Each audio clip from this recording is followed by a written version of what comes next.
Hallelujah, praise the Lord. परमेश्वराच्या नावाला धन्यवाद असो. आज मी तुम्हाला एक वचन शेअर करणार आहे आणि त्याद्वारे परमेश्वर तुम्हाला आशीर्वादित करणार आहे. वचन आहे स्तोत्र 20:4. स्तोत्र 20:4.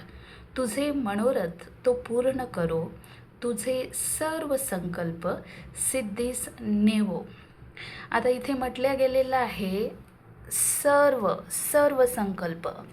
असं नाही की एकच संकल्प, असं नाही की 2 संकल्प. सर्व संकल्प परमेश्वर सिद्धीस नेणार आहे. जेव्हा आपल्याला पगारामध्ये वाढ हवी असते तेव्हा आपण आपल्या मॅनेजरकडे बघतो आणि आपण वाट पाहतो की आपल्याला ईमेल येईल, त्यामध्ये आपली सॅलरी इन्क्रीमेंट झाल्याचं आपल्याला कळेल. म्हणजेच आपलं जे मनोरथ आहे ते पूर्ण होईल. आपण वाट बघतो, आपण मनुष्याची वाट बघतो, आपण आशेने आपल्या मालकाकडे बघतोय की आपल्याला काहीतरी मिळेल. पण जेव्हा आपण परमेश्वराकडे पाहतो, त्याच्यावर आपला भार ठेवतो, त्याच्यावर आपला भाव ठेवतो, आपल्या जीवनाचा भार त्याला देतो, तेव्हा परमेश्वर म्हणतो की मी तुझे मनोरथ सिद्धीस नेणार आहे. माझ्या जीवनामध्ये माझा मनोरथ असा होता की मला माझ्या पायावर उभं राहायचं होतं. जेव्हा तुम्ही 10वी किंवा 12वीमध्ये फेल होता तेव्हा तुम्हाला असं वाटतं की आता आपलं लाईफ संपलं आहे, म्हणजे फ्युचर नाही. 10वी-12वी जर तुम्ही फेल होता, पहिल्या अटेम्प्टमध्ये तुम्ही पास नाही होत आणि तुम्हाला चांगले मार्क मिळत नाही, तेव्हा तुम्हाला असं वाटतं की नो फ्युचर फॉर यू. आणि तुम्हाला जर जॉब मिळाला तर 10 नाही तर 15,000चा जॉब मिळेल आणि तुम्ही असं काहीतरी चांगलं करू शकणार नाही. आणि मला असं वाटायचं की मी माझ्या पायावर कसं उभं राहणार. मी प्रायव्हेट जॉब करायची आणि परफॉर्मन्स चांगला नाही झाला. म्हणजे प्रायव्हेट जॉबमध्ये असं असतं, जेव्हा तुम्ही कॉल सेंटर्समध्ये काम करता तेव्हा तुम्ही तुमचा परफॉर्मन्स 12 महिने ग्रीनमध्ये ठेवू शकत नाही. कारण कधीकधी जर इंजिनियर कस्टमरच्या घरी जाऊन त्यांची टेलिफोनिक लाईन जर टाईमवर रिपेअर नाही करत तर ते तुम्हाला DSAT देतात. DSAT म्हणजे डिसॅटिस्फॅक्शन स्कोर. आणि त्यामुळे काय होतं, तुमचा परफॉर्मन्स डाऊन होतो आणि तुम्ही 12 महिने तुमचा परफॉर्मन्स इथपर्यंत ठेवू शकत नाही. आणि त्यामुळे काय होतं की जॉब्स जातात आणि मग तुम्ही दुसऱ्या कंपनीमध्ये जाता, तिथे पण तुम्हाला स्टेबिलिटी मिळत नाही. आणि मी परमेश्वराला म्हणत होती की मला माझ्या पायावर उभं राहायचं आहे. आणि खूप स्ट्रगलचं लाईफ होतं, खूप स्ट्रगलचं. हा जॉब बघायचा, मग सोडायचा, दुसरा बघायचा, मग सोडायचा. आणि मग बायबल कॉलेज केलं होतं 3 वर्ष. आणि मग 3 वर्ष बायबल कॉलेज केल्यानंतर आपण जेव्हा मिनिस्ट्रीजमध्ये काम करण्यासाठी अप्रोच करतो, वेगवेगळ्या ऑर्गनायझेशनमध्ये जातो, तिथल्या सगळ्यांनी मला रिजेक्ट केलं. ते म्हटले की तू या बायबल कॉलेजमध्ये शिकली आहे तर आम्ही तिथले स्टुडंट्स घेत नाही. कारण त्यांना माहितीच नाही की मातीत हात घालणं काय असतं.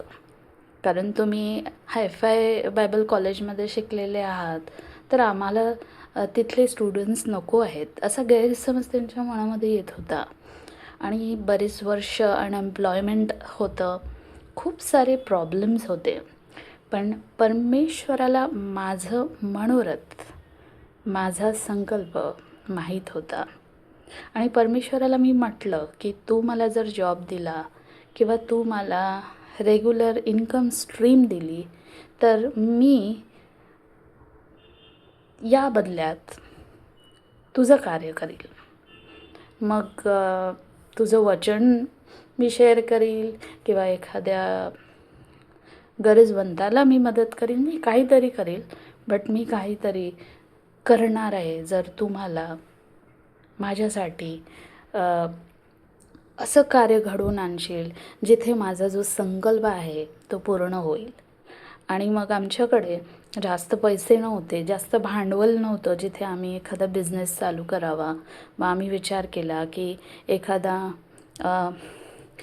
कॉफीचा शॉप आपण सुरू करावा किंवा अ, एखादी फ्रँचाईज आपण चालू करावी. पण तेवढं भांडवल नव्हतं आणि ज्या सोसायटीमध्ये मी राहते तिथली दुकानं फारशी चालत नाही.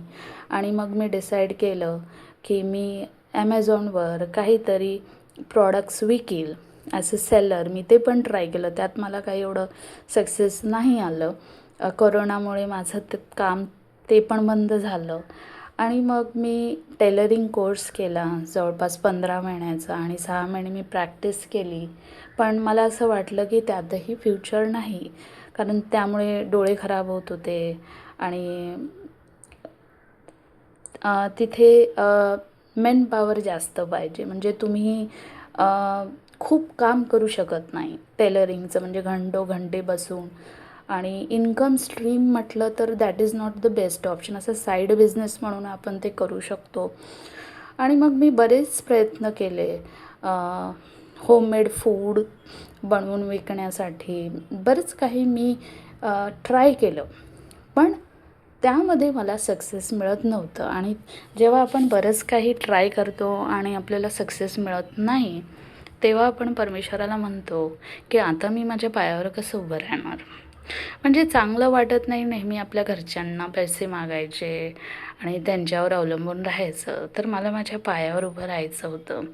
तेव्हा परमेश्वराने माझ्यासाठी काय केलं, परमेश्वराने मला एक सेकंड हँड आपण म्हटलं तरी चालेल एक लॅपटॉप दिला.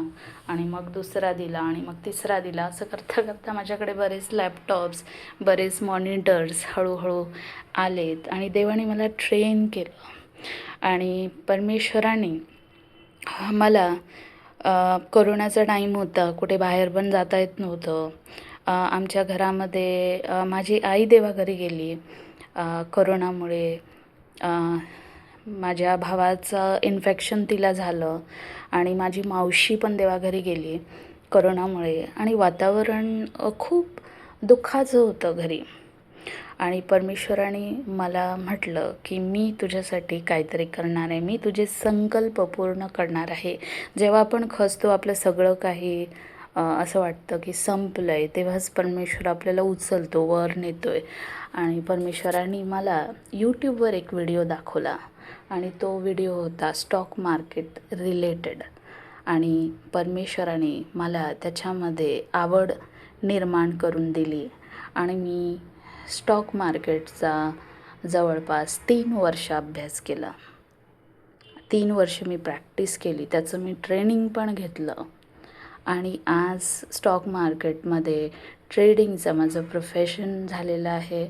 आणि मी इंट्राडे ट्रेडिंग करते. इंट्राडे म्हणजे डे ट्रेडिंग करते. आणि डे ट्रेडिंग करत असल्यामुळे माझा एक इन्कम स्ट्रीम तयार झाला. आणि मग हळूहळू परमेश्वराने त्याच्यात मला सहाय्य केलं. खूप उतार चढाव आले, खूप सारे लॉसेस मी पहिले 2-3 वर्ष बघितले. म्हणजे माझ्याकडे जेवढं होतं तेवढं सगळं माझं चाललं गेलं. आणि परमेश्वर म्हणत होता की मी तुला सस्टेन करतो आहे, जात आहे तुझे पैसे, पण मी तुला सस्टेन करत आहे, कारण मला तुला ट्रेन करायचं आहे. आणि असं करता करता करता करता हळूहळू मी दिवसाचे 500 रुपये बनवायला लागली. मग मी दिवसाचे 1000 बनवायला लागली. मग मी दिवसाचे 2000 बनवायला लागली. मग 5000, मग 10000. असं करता करता आकडा वाढला. आणि जेवढं मी पहिले कॉल सेंटरमध्ये कमवायची, तेवढं परमेश्वर मला एका दिवसात देतो आहे, कधीकधी त्याहीपेक्षा जास्त. तर परमेश्वर मला घडवत आहे, परमेश्वर मला माझ्या पायावर उभं करत आहे. आणि बरीच लोक प्रायव्हेट जॉबसाठी पण बोलवतात, पण आता माझ्याकडे वेळ नाही प्रायव्हेट जॉबसाठी. कारण मला स्टॉक मार्केटमध्ये रोज माझा वेळ द्यावा लागतो. तर परमेश्वराने माझ्यासाठी ही इन्कम स्ट्रीम बनवली. जेव्हा माझ्याकडे भांडवल नव्हतं, माझ्याकडे कॅपिटल नव्हतं, फक्त माझ्याकडे 10,000 रुपये होते आणि त्या 10,000मधून मी स्टॉक मार्केटमध्ये आली आणि हळूहळू देवाने मला ट्रेन केलं.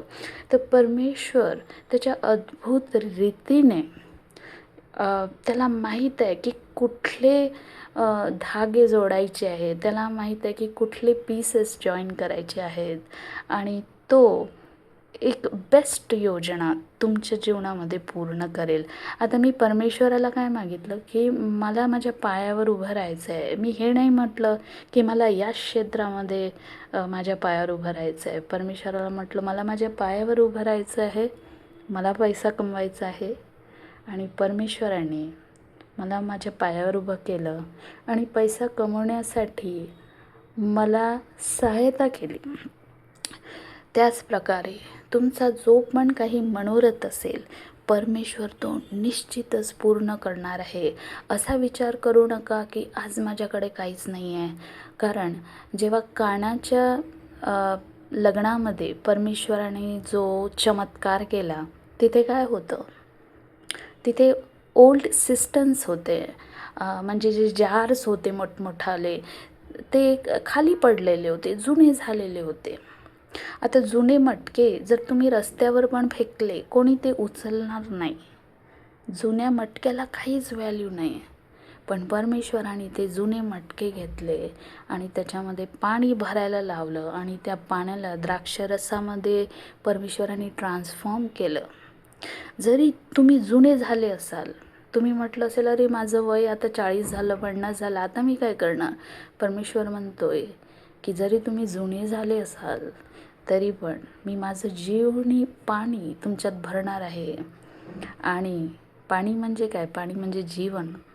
आणि परमेश्वर काय करणार, तुम्हाला ट्रान्सफॉर्म करणार आहे, तुम्हाला सक्सेसफुल करणार आहे. जो तुमचा रेकॉर्ड होता 5 वर्ष आधी, 10 वर्ष आधी फेलियरचा, तो परमेश्वर पुसून टाकून तुम्हाला काय करणार आहे, आशीर्वादित करणार आहे, तुम्हाला सक्सेसफुल बनवणार आहे. आज हे जे लॅपटॉप तुम्ही बघता, मला लॅपटॉपमधलं ABCD माहिती नव्हतं, कसं ऑपरेट करायचं, याच्यातलं काहीच मला माहिती नव्हतं. पण परमेश्वराने मला इतकं छान ट्रेन केलेलं आहे की आज मी इंडियन स्टॉक मार्केटमध्ये F&Oमध्ये ट्रेडिंग करते. F&O हे सेक्शन असं आहे की त्यामध्ये ट्रेडिंग करणं खूप कठीण आहे. पण परमेश्वराने मला जी गोष्ट जगासाठी खूप कठीण आहे, त्यामध्ये परमेश्वराने मला ट्रेन केलेलं आहे. तर परमेश्वर काय म्हणतो की जगासाठी जे मूर्ख आहेत त्यांना मी शहाणे बनवणार आहे. परमेश्वराने आपल्याला निवडलेलं आहे आणि आपल्या जीवनामध्ये जे पण काही होणार आहे ते त्याच्यामुळे होणार आहे, आपल्या मेरिट्समुळे नाही, त्याच्या सामर्थ्यामुळे. तर परमेश्वर म्हणतो शाईन करा, शाईन करा. तुमचे चेहरे तेजस्वी होतील, कारण तेजस्वी परमेश्वर त्याचा प्रकाश तुमच्या जीवनावर टाकणार आहे. परमेश्वर तुम्हाला वर नेणार आहे, तुम्हाला सक्सेसफुल बनवणार आहे. हा विश्वास आज तुम्ही बाळगा. हीच प्रार्थना. आमीन.